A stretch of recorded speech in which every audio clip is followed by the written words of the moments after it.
how do you interpret this kind of weird dynamic in which Trump is telegraphing these public statements, and yet there's a kind of awkward silence from the DOJ?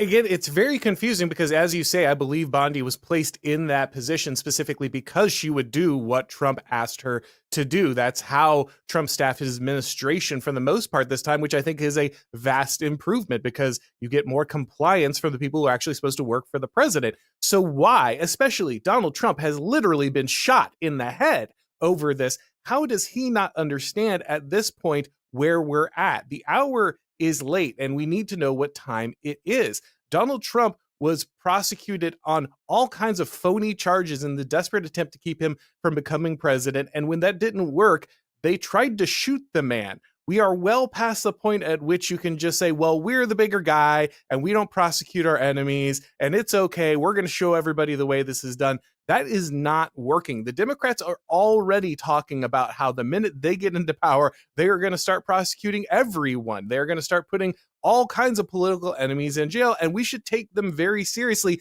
because that's the exact same thing they did last time.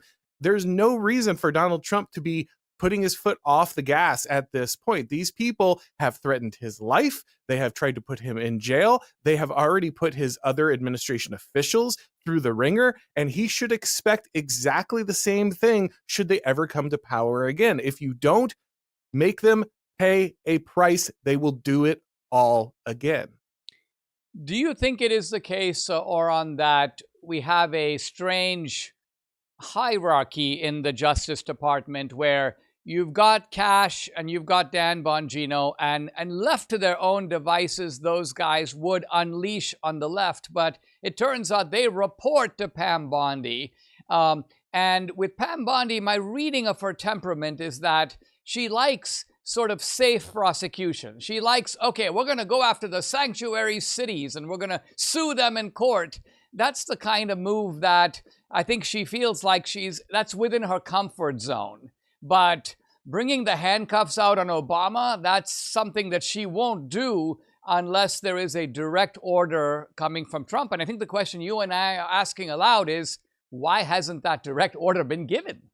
Right. And that really is the question. A lot of people want to point to Pam Bondi, and I'll be honest, I don't have the level of criminology necessary to decipher the Trump White House at this moment and figure out exactly where that dynamic is. I do think that ultimately what you're pointing to probably is something that is real. We know that Pam Bondi was not the first choice for this position. Of course, Matt Gaetz was, and you can understand why he was pushed out. I think he might have been more willing to take these kind of chances and put these kind of things forward. But at the end of the day, while Bondi might be someone who is a little more reserved, you got to feel like she's ultimately answering to Trump. And if Donald Trump wants this prosecution to happen, she's probably going to do it, unless we really think that she is someone who is completely ignoring the executive's authority in this area, which I just don't see any evidence of that being the case.